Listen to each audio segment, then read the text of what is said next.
Vamos a empezar con nuestra segunda ponencia, charla, conferencia, como quisiéramos llamarlo, eh, con Viviana Urovich de Argentina, una gran consteladora, terapeuta, formadora.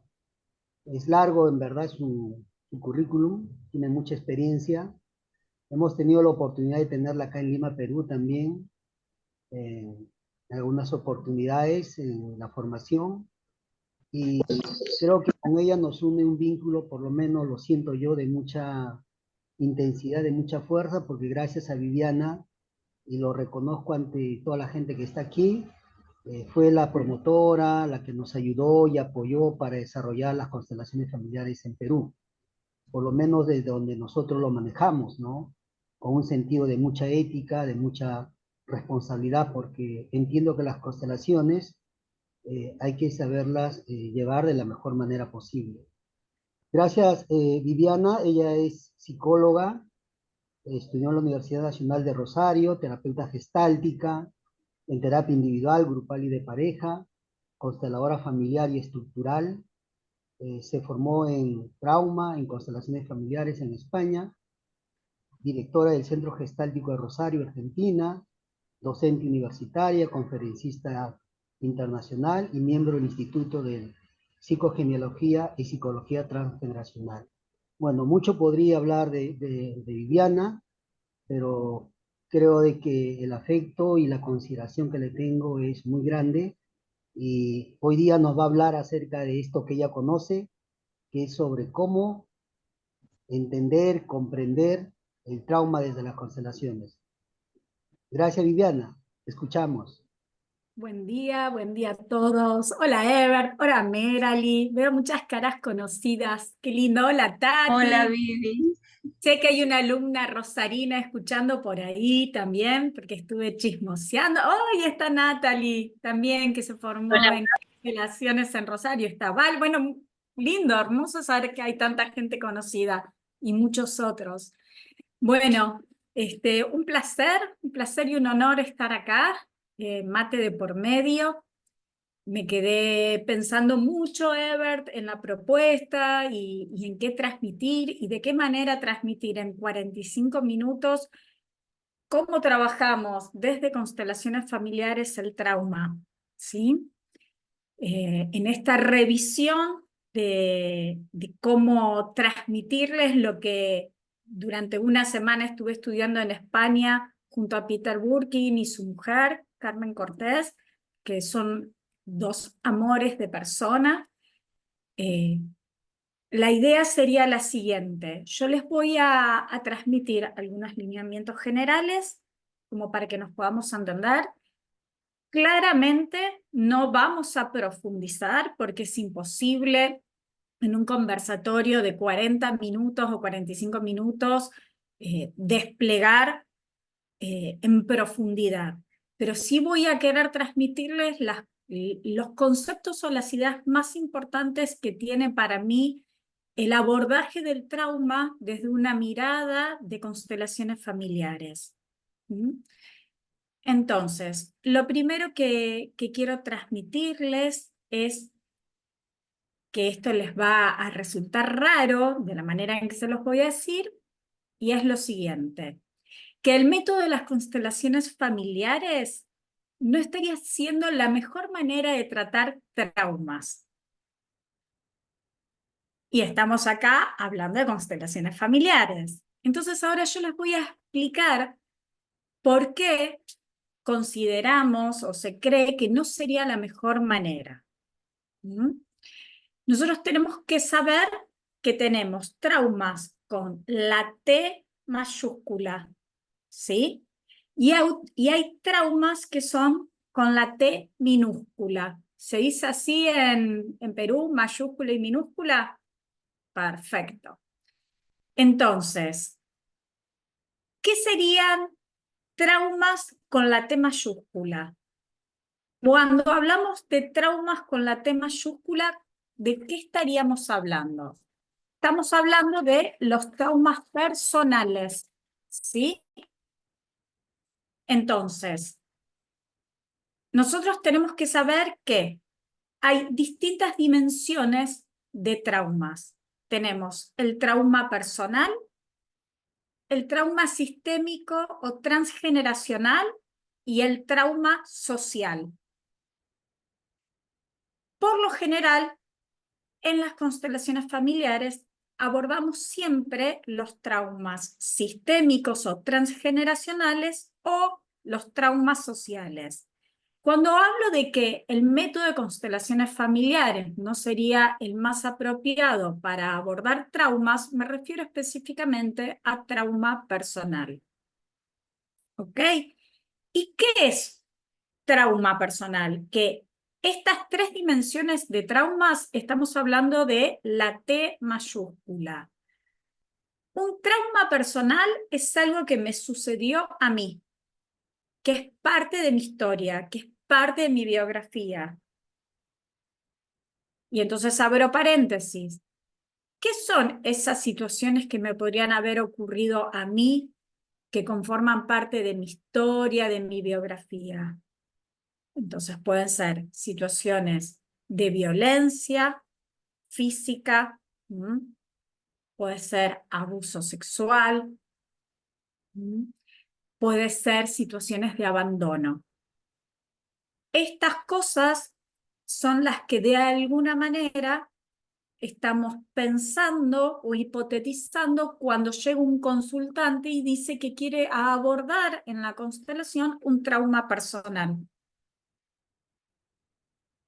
Después tenemos el trauma sistémico o transgeneracional. ¿De qué hablamos cuando hablamos de trauma sistémico o transgeneracional? Estamos hablando de algo que ha ocurrido en una, dos o tres generaciones hacia atrás, que no se le dio lugar y que no fue integrado por esa generación en ese sistema. Con lo cual, las secuelas o las consecuencias nos siguen llegando generaciones venideras. ¿Qué podría ser un trauma sistémico o generacional? Pueden opinar, pueden abrir micrófonos o opinar o escribir. Un trauma sistémico o generacional es, si yo digo que es algo que sucedió en un sistema. Un suicidio de un abuelo, un suicidio de algún abuelo, por ejemplo.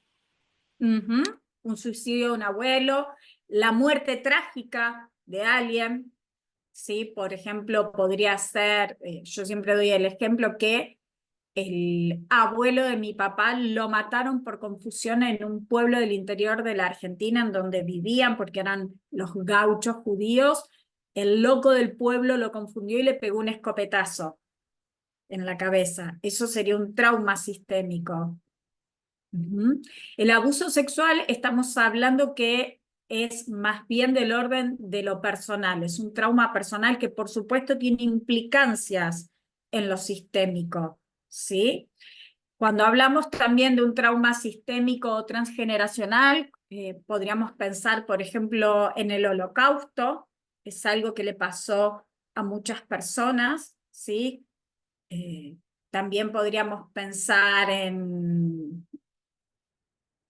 Yo voy leyendo, el abuso se repite en generación, el abandono, está bien, todo eso que van nombrando. Y después tenemos lo que hablamos de trauma social, que es una dimensión más grande, ¿sí? Entonces, ¿qué significa eso? Internado en un instituto psiquiátrico como secreto. Sí, si nunca se habló sobre esa persona a la que se internó en el psiquiátrico y quedó excluida, porque queda excluida del sistema, pero es como habría que abordarlo más detalladamente. Bueno, y un trauma social, estamos hablando de una dimensión mucho más grande, que son eventos, muchos eventos que afectaron a muchas personas, a muchas familias y a sociedades enteras, ¿sí?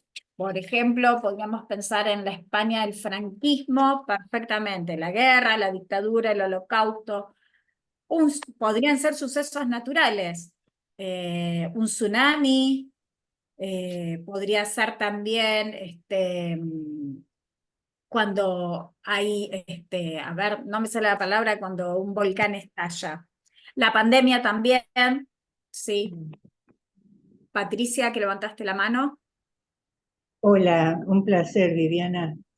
No, pero no quiero quitarte tiempo porque estoy muy atraída en todo y te felicito por cómo estás agrupando los campos. Pero no, yo creo que ya me lo contestaste, en mi familia se repitió muchísimo los accidentes automovilísticos, casi muy parecidos en diferencia o dos entre uno y otro, y bueno, la muerte siempre pasaba en esos accidentes llevándose y a dos a las personas, por los cuales quedaron huérfanos, sobrinos míos, ¿no? Hasta el día de hoy. El Yo último creo, fue en el 17, perdón. no hay problema, pero yo ahí lo que te diría que me parece que sí, que por supuesto que es algo sistémico y también me parece que ahí habría que mirar el síndrome de aniversario. Habría que Sí, revisar si la repetición de los accidentes coinciden con la fecha de los accidentes previos, anteriores. Habría que ver si no hay algo del orden de síndrome de aniversario. Aún así, la muerte en sí misma de manera trágica es traumática, porque los accidentes de sí. auto tienen característica de trauma, ¿sí? Sí, yo creo que lo hago muy breve. El trauma era muy pequeña. Yo cuando pasó el primero, porque tendría 3, 4 años, tengo visiones muy aisladas de lo que fue el suceso, pero fue la tragedia que reinó durante toda la vida en casa, por hacértelo corto. Ujú. ¿Entiendes? De generación en generación, de tías, a primos, fue pasando ese dolor. Ahora, ¿fue pasando ese dolor o se fueron dando la repetición en distintos momentos? Ambas ambas cosas porque había actos comparativos. Mm. Bueno, entonces yo ahí lo que te diría es que claramente, sistémicamente, no han podido integrar el suceso, ¿sí? Y ahora cuando yo entre más en profundidad en trauma personal, vas a entender lo siguiente, que cuando hablamos de trauma, hablamos de dos momentos en el trauma. El suceso en sí mismo, ¿sí? Que es Sí. lo que sucedió, y el segundo momento, que es lo que luego del suceso se hizo con ese suceso. ¿Tá? Entonces, por ejemplo, en trauma personal, suponte que vos fuiste violada o fuiste abusada. Ese es el suceso, ¿sí? Ahora resulta que luego de que sucedió esto, vos llegás a casa o en una mesa con mamá y papá, contás lo que te sucedió.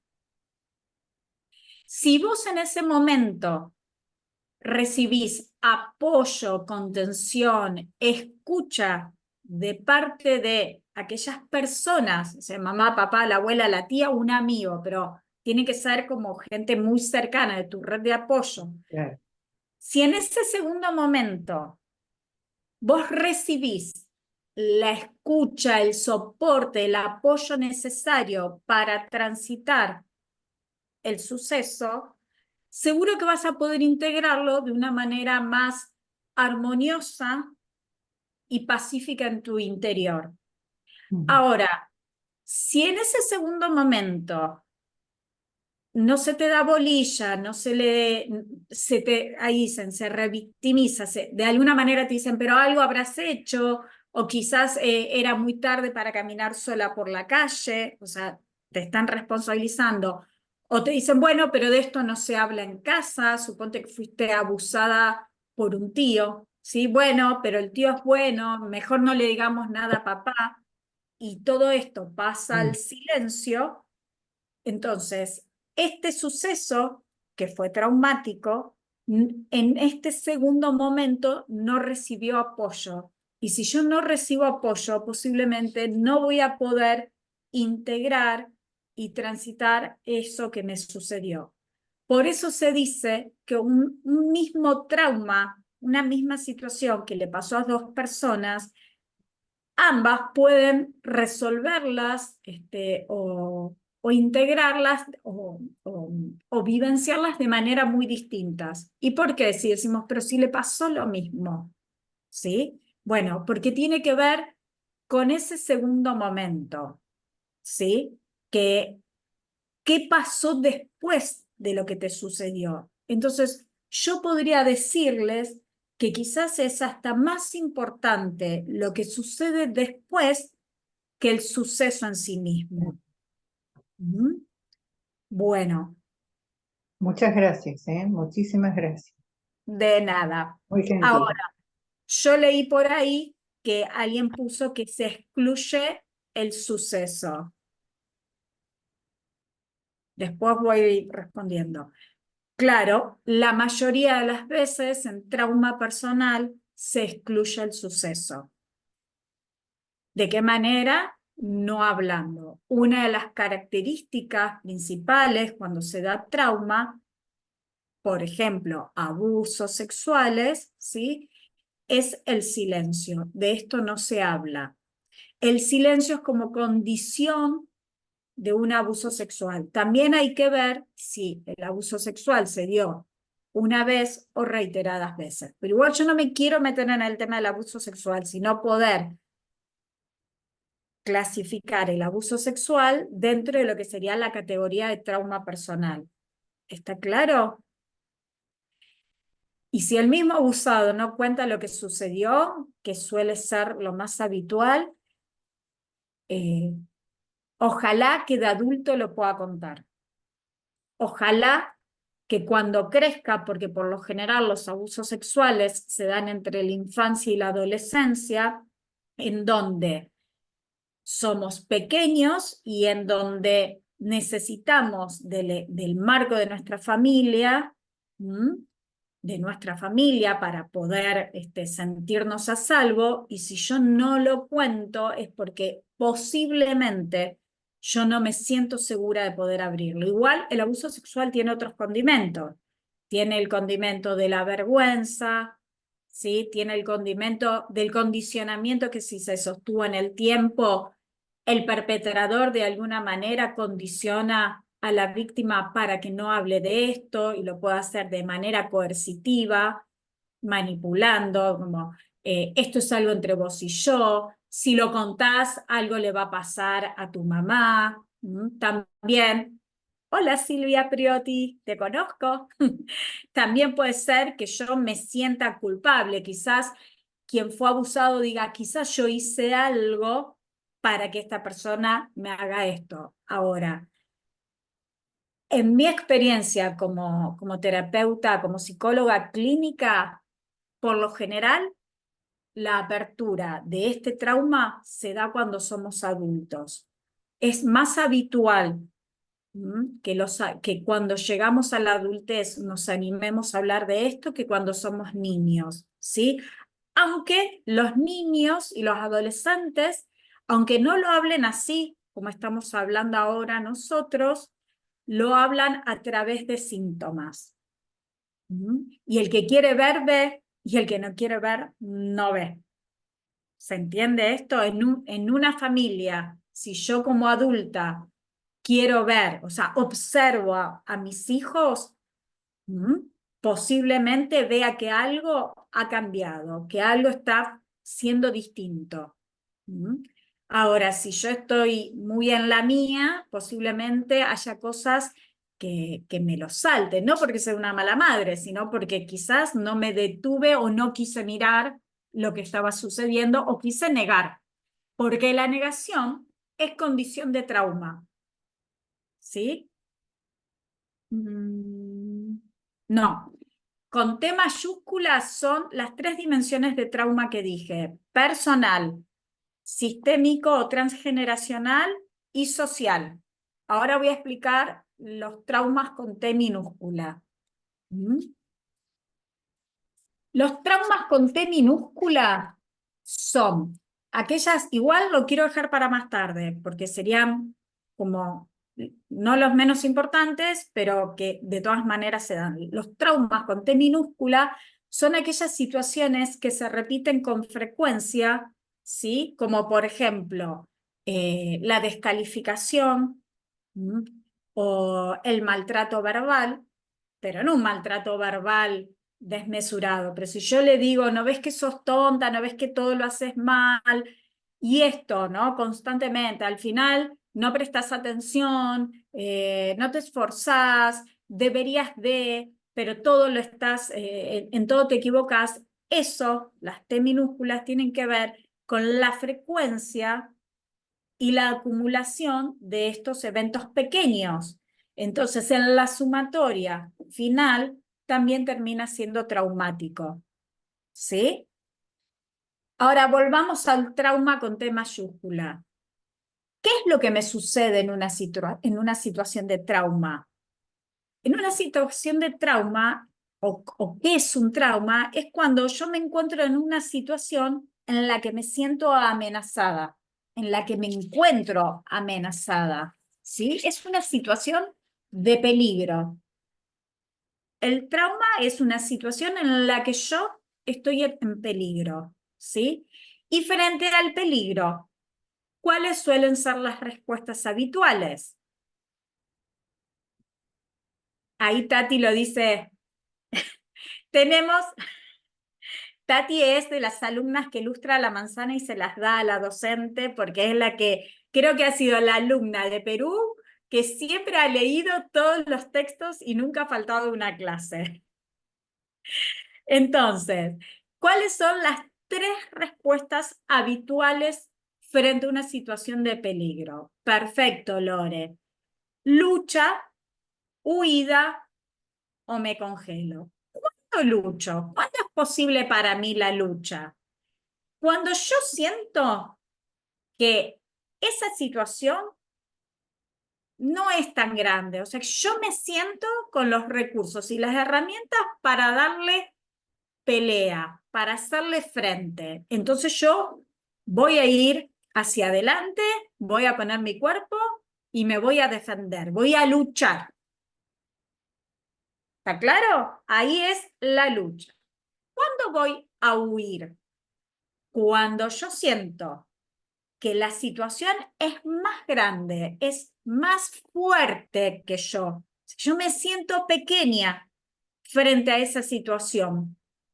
Y entonces no voy a darle pelea, gente, voy a salir corriendo, voy a intentar escaparme, porque tengo registro que esa amenaza, que esa situación de peligro, yo no le puedo hacer frente, ¿sí? Y salgo corriendo. Por ejemplo, si voy caminando a la noche y por mi misma calle vienen dos hombres que me dan, bueno, ahora en Rosario cualquier situación estaría siendo peligrosa, ¿está? Pero bueno, supongamos en una ciudad normal, sin el peligro con el que estamos viviendo en Rosario, vienen 2 chicos a los que yo les veo cara media dudosa, son portadores de cara, como decimos eh, acá en la Argentina, y a mí me da como un poco miedo y yo digo, bueno, yo me cruzo, ¿para qué voy a cruzarme en la misma vereda? Me cruzo y me voy de la vereda opuesta y voy a acelerar el paso. Ahora, si yo soy de esas mujeres que voy con gas pimienta y me siento fuerte, ni loca me cruzo, que se animen a hacerme algo, total tengo en el bolsillo, en la mano el gas pimienta, se me llegan a rozar, ahí doy lucha, ¿se entiende?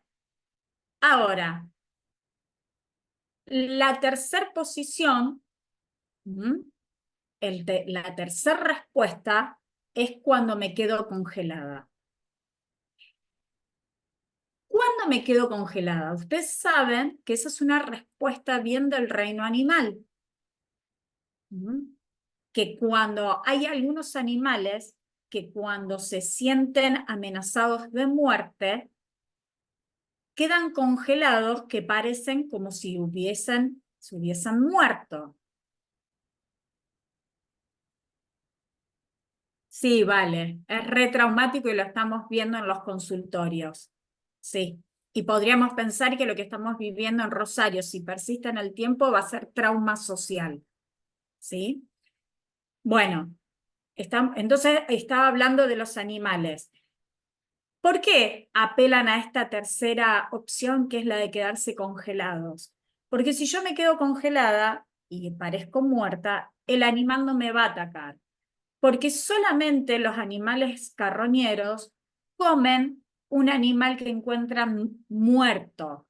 Pero por lo general, los animales matan para poder comer, pero saben que fueron ellos quienes los mataron al animal. Por eso comen de ese animal. Si no, si encuentran ya un animal muerto, si no son carroñeros, no los van a comer.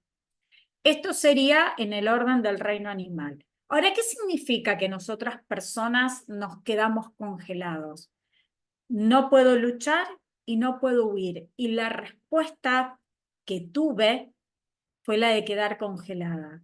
Es lo que para los psicólogos clínicos llamamos disociación. Mi cuerpo queda ahí, pero mi psiquis, mi alma, si quieren llámenlo como quieran, pero mi psiquis o mi alma deja de estar presente en ese momento en lo que está sucediéndome. ¿Mm? Es como si yo estuviese muerta en vida, en esa situación de violencia, o que puede ser que me estén robando, que me estén torturando o que me estén violando, ¿sí? Ese congelamiento, esa disociación, eso que significa que mi cuerpo queda ahí, pero mi mente se retira, es la manera en que mi cuerpo se defiende del dolor. Y también es la manera en que mi cerebro, mi psiquis, sobrevive. Porque si conectamos, si estamos presentes y conectamos con eso que nos está sucediendo, sería insoportable. Sería tan doloroso que colapsaríamos. Entonces, ¿qué es lo que va a pasar en una situación de trauma personal? Sabemos que la persona vivió un suceso traumático, ¿sí? Sabemos entonces que está el suceso, sabemos que lo más importante es lo que sucedió después, ¿tá? Pero pensemos entonces que llega la persona a un consultorio y que trae un trauma, ¿sí? Y todos sabemos que si hay trauma, hay partes que tienen que ver con los recuerdos de eso que sucedió que están congelados, que están en alguna parte nuestra. Yo lo pongo en la cabeza, pero lo podría poner en el cuerpo, porque todos tenemos memoria corporal. Entonces, puede ser que un olor active un recuerdo. Ustedes saben que entran a una casa y sienten olor a sopa, yo digo el olor a sopa, y se activa el recuerdo de cuando iba a la casa de mi abuela, ¿sí? Puede ser que una manera en donde una pareja me abraza me active un recuerdo. Estoy durmiendo de noche y mi pareja me avanza a la noche y yo me despierto con que estoy siendo acariciada, que es muy habitual, y también activo un recuerdo porque me estoy sintiendo avasallada, invadida, y activo un recuerdo. Trauma se define por dejar huella, por las secuelas que quedan en nosotros. ¿Cómo, Vivi, podemos ver como trauma la cárcel para me haber sufrido demasiado? Ay, no termino de leer, después lo leo más tranquila eso. Vamos a pensarlo primero en primera persona, ¿sí? Y después lo miramos sistémicamente, ¿ok? Entonces, estábamos hablando de lo que era el trauma, repito para que les vaya quedando lo más importante. Trauma es el suceso, lo más importante quizás no es tanto el suceso, sino lo que viene después, y además saber, ¿sí?, que seguro que hay una disociación. ¿Cuál es el trabajo? Que esto que quedó disociado pueda volver a ser asociado para la persona, que pueda volver a ser integrado. En lo emocional, en lo psíquico, ¿sí? les dije antes, en la mayoría de los traumas personales se dan en la infancia y en la adolescencia. ¿Cuáles son las secuelas en general de un hecho traumático? ¿Con qué nos vamos a encontrar cuando una persona sufrió un trauma, aparte de la disociación? Las secuelas que se pueden dar cuando sufrimos trauma pueden ser recuerdos intrusivos, flashback, pesadillas, pensamientos obsesivos. Se pueden dar de manera espontánea y seguro que no voy a poder controlarlos y la persona se siente merced a esos recuerdos. También puede ser que se dé depresión. También puede ser que se dé una evitación consciente o inconsciente con esa situación. También puede ser Lore oral, Lore Torrero. También puede ser que se den fobias. Yo me acuerdo que tuve una compañera de formación que ella contó, la estoy hablando hace 20 años atrás, éramos jóvenes en ese entonces, que ella le tenía fobia a las aves de corral y que ella no sabía por qué le tenía fobia a las aves de corral, porque además vivía en una ciudad y ella no es que vivía en el campo. ¿Verdad? Está Daniela, silenciar. A ver si la puedo silenciar. Bueno, no. Bueno, entonces esta persona tenía fobias a las aves de corral. En el proceso de la formación se había dado la situación de que su hermana tenía una enfermedad que implicaba que esta compañera mía le donara un riñón. Entonces estaban trabajando en la familia la posibilidad de que su hermana...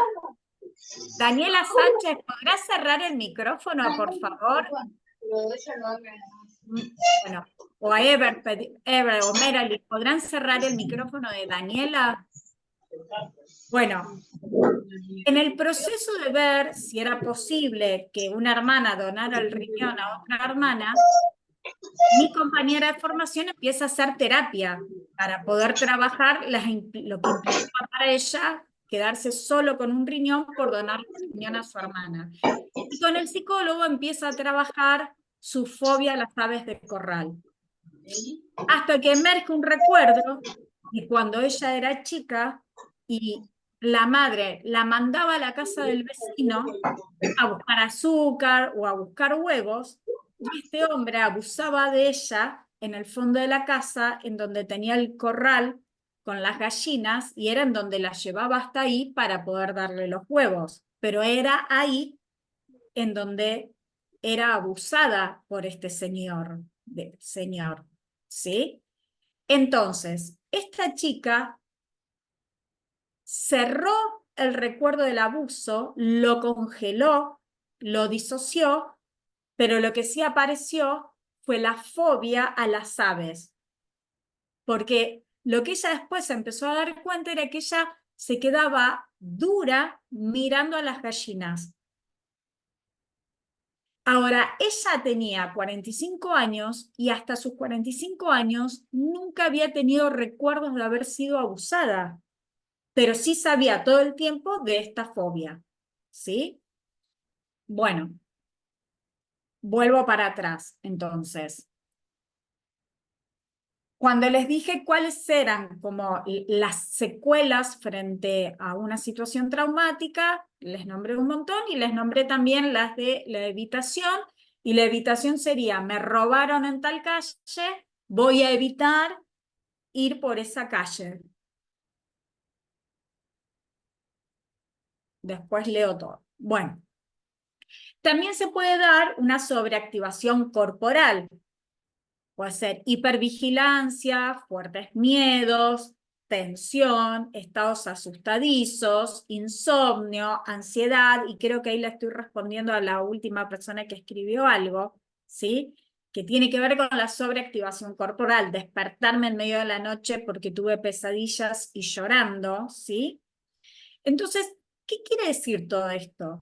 que el impacto de ese suceso todavía está presente en nuestro sistema nervioso. Significa que mi cuerpo sigue reaccionando a esto que sucedió, ¿sí? ¿Cuál es el peligro de esta sobreactivación?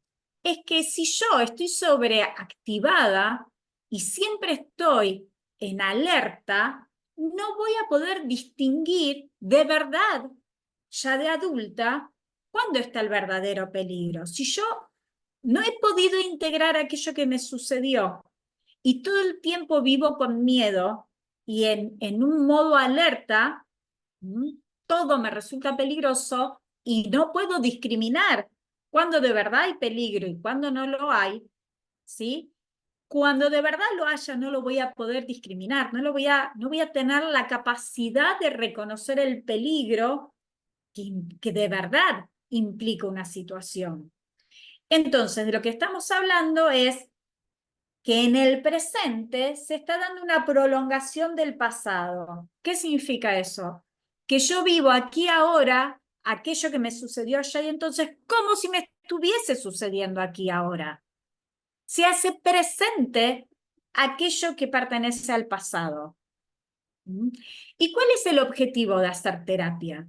El objetivo de hacer terapia es que logremos llegar a nuestro presente. Solo estamos vivos en el presente. Entonces, parte de un proceso terapéutico lo que tiene como objetivo es traer a la persona al presente. ¿Sí? Bueno, estoy mirando la hora. ¿Vamos bien? ¿Sí? ¿Estamos bien? Perfecto. Bueno, entonces, uno podría decir que trauma es condición humana, de alguna medida, de alguna manera, en mayor o en menor medida, todos los que estamos aquí hoy, las 185 personas que estamos participando de este encuentro, en mayor o menor medida hemos pasado por alguna situación de trauma. Puede ser trauma con T mayúscula, puede ser trauma con T minúscula. Ahora, una de las características primordiales de lo que es el trauma es que es algo que sucedió demasiado fuerte, demasiado intenso, demasiado veloz, en donde yo no tuve tiempo para procesar aquello que me estaba pasando. ¿Sí? El trauma como condición humana nos lleva a nuestras heridas más profundas. Es un terreno muy delicado. Entonces ahora vuelvo al principio de lo que les empecé a hablar. ¿Por qué las constelaciones familiares no sería el mejor método para tratar un trauma personal? Sí, un trauma sistémico, por ejemplo el de los accidentes de auto, que Patricia contó y que por síndrome de aniversario se van repitiendo, o alguna cuestión transgeneracional. Porque en el trabajo de trauma personal es importante poder distinguir cuando un consultante llega al consultorio o a un taller, poder distinguir si el tema que trae para trabajar es trauma personal o trauma sistémico. ¿Por qué? Antes, al principio de lo que fueron las constelaciones familiares, una de las maneras en que se trabajaba el trauma era poniendo al perpetrador en el campo. Uno podría decir, esas constelaciones tenían un despliegue espectacular. Pasaban un montón de cosas, eran muy llamativas, ¿sí? Pero resulta que el consultante que había sido abusado, ultrajado, había vivido esa situación de trauma, lejos de poder integrar eso que se estaba dando en el campo, ¿sí? Lo volvía a retraumatizar. Porque nosotros nunca sabemos ¿qué edad está teniendo el representante del consultante en el momento en que estamos desplegando la constelación? Y yo les aseguro que por lo general no, el representante del consultante, ustedes estuvieron trabajando como se trabaja en constelaciones familiares, ¿sí? Entonces, el representante del consultante no es el adulto que está ahí presente. En la mayoría de las situaciones, cuando yo consultante te digo, Patricia, ¿podés representarme a mí? Y vos decís, dale, Vivi, yo te represento. Cuando entras en el campo y trabajamos trauma personal, vos vas a viajar en el tiempo no a la Vivi de 52 años, sino a la Vivi de 9 años. Y entonces, ese representante, ¿sí?, de 9 años, vuelve a ser traumatizado si yo le pongo al perpetrador. Porque si Patricia deja de ser Vivi, la de 52, sino que viajó en el tiempo dentro del campo morfogenético y se convirtió en la representante de Vivi de 9 años, ¿qué les dije? Un niño de 9 años tiene recursos para hacerle frente a su perpetrador o vuelve a quedarse congelado, como allá y entonces. ¿Se entiende hasta acá? Entonces, una manera de trabajar trauma personal es el encuadre que como consteladores tenemos que armar. ¿Qué es el encuadre? Es como las reglas, ¿sí? Yo hago así como si fuese las reglas. Yo como consteladora le tengo que asegurar a mi consultante, primero que tengo que darme cuenta si es trauma personal. ¿Cómo me voy a dar cuenta si es trauma personal? Opción 1, porque el consultante me lo dice. Hola Vivi, yo quiero trabajar, algo que me pasó a mí, allá y entonces. ¿Sí? Digamos que viene por otro tema. Me pasó ayer en el taller de constelaciones. Vino un chico, un hombre de mi edad, a trabajar que se le repetían las pérdidas, ¿sí? Y cuando pone a su representante, y él decide que va a trabajar su vínculo con su papá. Entonces está el representante del consultante y el representante del padre. Y por lo gestual del representante, del consultante, yo le pregunto, ¿de qué edad te sentís en este momento? Y el representante me dice, no me siento niño, me siento adolescente. Y le digo, ¿y de qué edad? Me dice, 13 años. Entonces yo giro, lo miro a mi consultante y le digo, ¿sucedió algo a tus 13 años? Y él me mira y me dice, fui abusado.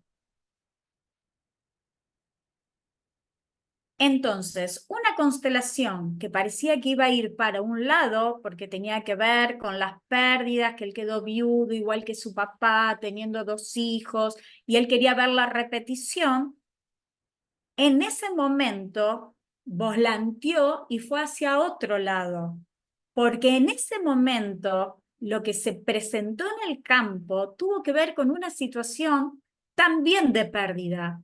¿Qué perdió ese hombre cuando tenía 13 años? Perdió su inocencia en manos de su perpetrador. Entonces, la dinámica, la modalidad de trabajo, cuando se da trauma personal, yo tengo que saber que me tengo que disponer como consteladora de una manera muy distinta. De alguna manera, tengo que decirle encontrar la manera de decirle a mi consultante que quien tiene el control remoto, quien tiene el control de la constelación, es él, no yo. ¿Y qué significa que tiene el control remoto? Estoy viendo una película. ¿Para qué me sirve el control remoto? O le doy play o le doy stop. Eso significa que cuando él sienta que es demasiado lo que se está desplegando en el campo, puede decirme, hasta acá Vivi. no quiero que sigamos. Otra cosa importante, cuando estoy trabajando trauma personal, por lo general no me levanto como suelo levantarme para constelar. ¿Por qué? Porque es más importante no lo que pasa en el campo, sino lo que está pasando con mi consultante. Y yo necesito estar cerca de mi consultante, porque pueden pasar varias cosas. Puede pasar que se sobreactive, porque está haciendo demasiado lo que está sucediendo en el campo. Entonces, de vuelta, yo puedo hacer algo espectacular, pero si se está sobreactivando, su cerebro no va a poder integrar esto que está sucediendo, porque para que nuestro cerebro, y esto desde las neurociencias está comprobado, para que nuestro cerebro pueda integrar lo nuevo, eso distinto que está sucediendo, se tiene que dar no en sobreactivación ni en hipoactivación, sino como encontrar ese equilibrio entre que estoy presente y disponible, ¿sí? Y no que quiero salir corriendo o estoy a punto de quedarme congelado. Entonces, para mí es importante estar al lado del consultante. Quizás hasta si me animo a ponerle la mano. Entre mujeres es mucho más sencillo, ¿sí? Ahora, si yo fuese un constelador hombre, estaría muy cuidadoso de ver si la toco. Le pediría permiso. ¿Está bien para vos que te tome de la mano? No le tomaría la mano directamente, porque posiblemente si fuese hombre y yo le tomo la mano directamente, voy a activar situaciones de haber sido avanzada sin su autorización. ¿Sí? A ver, en el caso de un asesinato es distinto, ¿sí?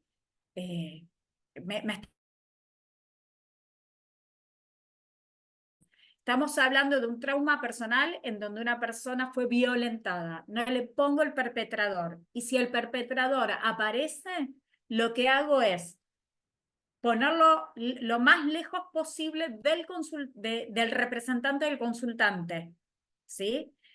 Y si fuese necesario, hasta inclusive me pararía yo y me pondría yo delante del perpetrador para que el representante del consultante no haga contacto visual. Porque algo que sucede es que cuando aparece el perpetrador, el representante del consultante queda como, yo digo, abducido. Baja la mirada, pero todo el tiempo está corporalmente direccionándose hacia el perpetrador. ¿Sí? Entonces, es importante no lo que pasó entre el perpetrador, esta es la gran diferencia con constelaciones sistémicas. En las constelaciones familiares, lo importante es lo interpersonal, poder sanar lo que pasó entre las personas y entre distintas generaciones. En trauma personal, lo importante es sanar lo que le pasó a esa persona consigo misma, no con el perpetrador. ¿Tá? ¿Se entiende la diferencia? Lo importante es que esta persona pueda disociar, darle lugar, volver a acoger, volver a integrar aquellas partes de sí misma que quedaron disociadas afuera.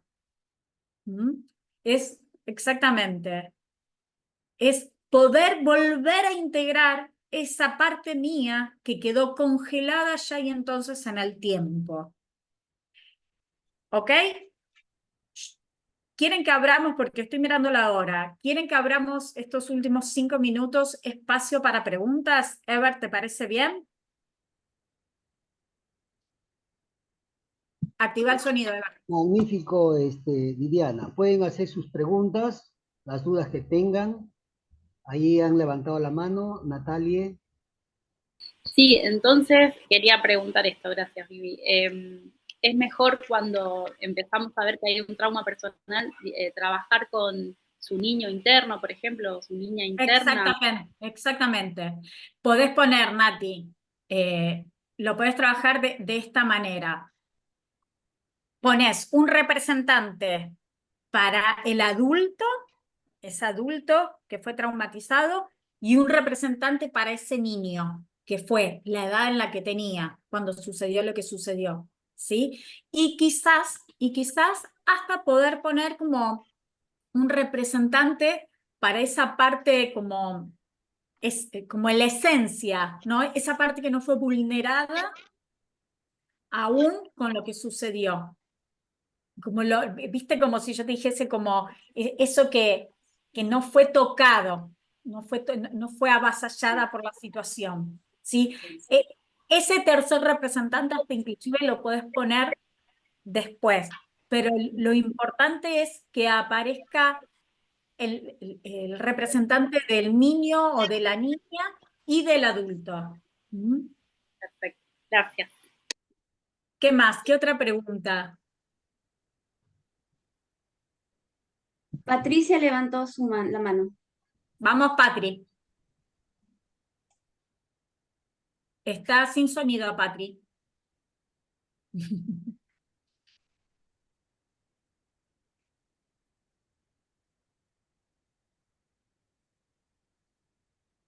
Hola, disculpen. No hay problema.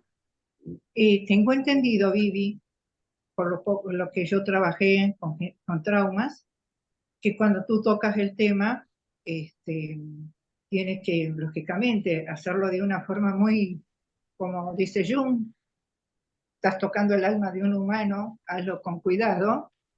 Y es como que yo noté, y eso me ayudó mucho a poder, cuando me tocó los temas, a ir con mayor sigilo, porque yo siento que es como que al tocar el trauma hace la contracción y luego, cuando se va trabajando, se hace una expansión. Pero hay momentos en que lo estaba trabajando que tenía que estar muy atenta porque volvía a contraerse, ¿no? Exactamente. ¿Te acordás, Y Patri, que yo dije que negación es condición de trauma? exactamente, que lo he visto.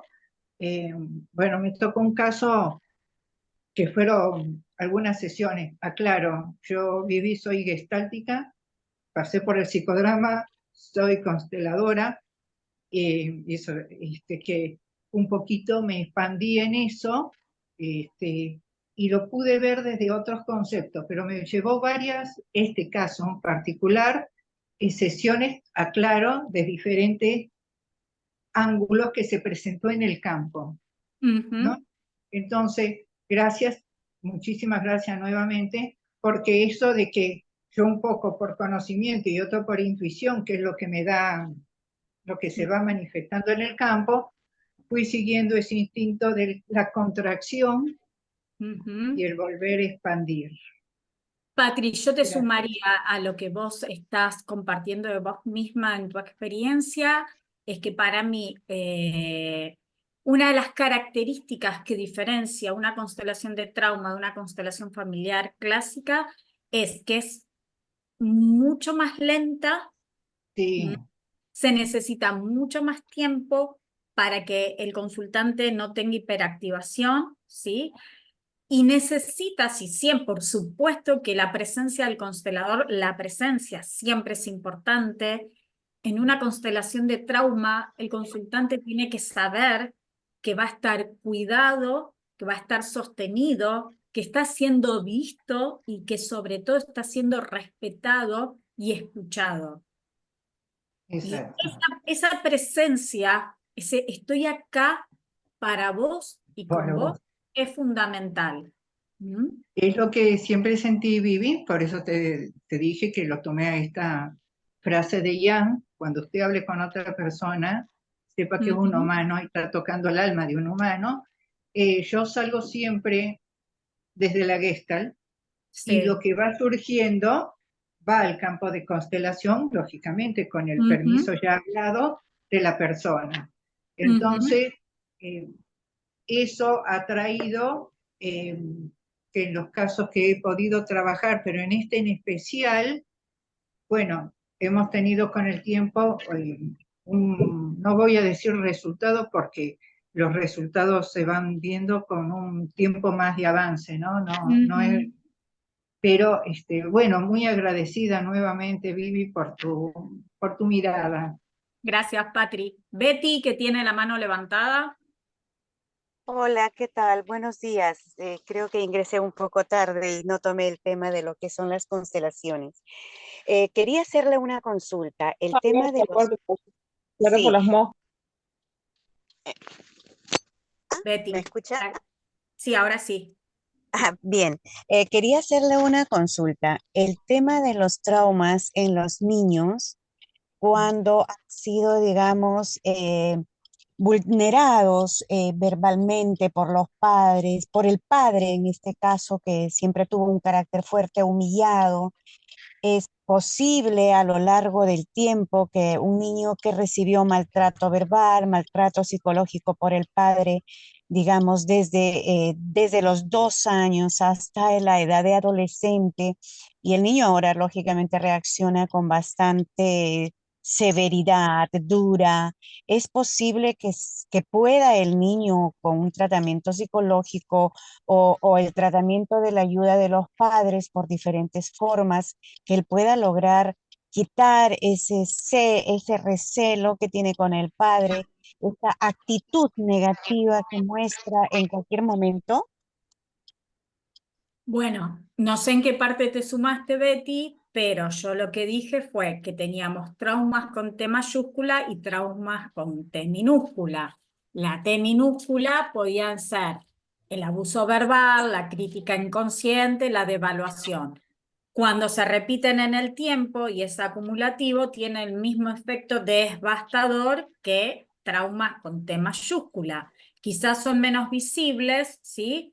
Pero son tan importantes como una situación concreta que uno dice, esto fue trauma. Ahora, ¿de qué manera se trabaja? De la misma manera que trauma. Hay que darle lugar a eso que el niño vivenció, pero no hay que ponerle al padre en la constelación porque no le va a poder hacer frente, ¿sí? Alguien preguntó por ahí, bueno, pongo al representante del adulto Gracias. del aquí ahora y el representante de cuando era chico. ¿Y qué pasa? Pasa lo que el campo nos diga, porque no es un diálogo de partes gestáltico, si no estaríamos en terapia, ¿sí? Estaríamos haciendo la silla caliente, no es diálogo de partes, estamos hablando de constelaciones familiares. Entonces vamos a dejar que el campo nos guíe y ver qué es lo que sucede, ¿sí? Si no estamos queriendo nosotros dirigir lo que está pasando dentro de la constelación. Nosotros somos facilitadores.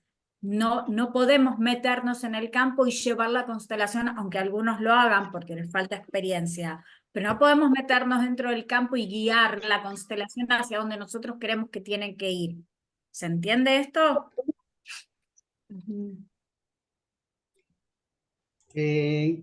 Vivi, una última pregunta para ir terminando y respetando Dale. los horarios. Merali, si hay alguna otra pregunta. Sí, acá hay una consulta de Michelle. Dice, en el caso, bueno, eso ya lo mencionaste, perdón, de Rosa. Yo no soy psicóloga, pero trabajé directamente con adolescentes y muchas veces ellos me cuentan lo que le han pasado. En el momento suelo abrazarlas y darles calma. No sé si hago bien, ¿me podría decir qué más podría hacer en ese momento? Sí, pero te lo digo como terapeuta gestáltica, te lo digo como consteladora. Igual soy una sola y me parece que también hay una integración, me parece no, sé que está integrado en mí ambas formaciones. Yo entiendo que lo primero que tendemos a hacer es querer tocar a la persona o abrazar a la persona que está llorando. Yo no lo haría sin la autorización de esa persona. Una. Me vuelven a preguntar lo mismo. Y dos, lo que sí haría es preguntarle qué es lo que le serviría de apoyo para atravesar esta situación. ¿De qué manera yo le puedo brindar apoyo o su red, si la tiene? Y si no la tienes, ¿de qué manera yo, como tu tutora o tu maestra o tu terapeuta, te puedo dar apoyo? ¿Mm? Estaban consultando si vamos a compartir el video. Sí, por el grupo del chat vamos a enviar el video, el enlace del canal de YouTube. Ya les estaremos informando cuándo será esto. Bien, Bueno, muchas gracias, Vivi. Muy complacido realmente, como por ahí muchos han puesto y te han felicitado, la claridad, la profundidad con lo que dicen las cosas. Realmente, así como para no preguntar. no les dejé espacio para preguntar. Fue Claro, todo muy claro. muy didáctica, realmente, muy así, clarísimo para mí, también para muchos. Así que muy agradecido, complacido con tu participación y seguimos con la formación en constelación.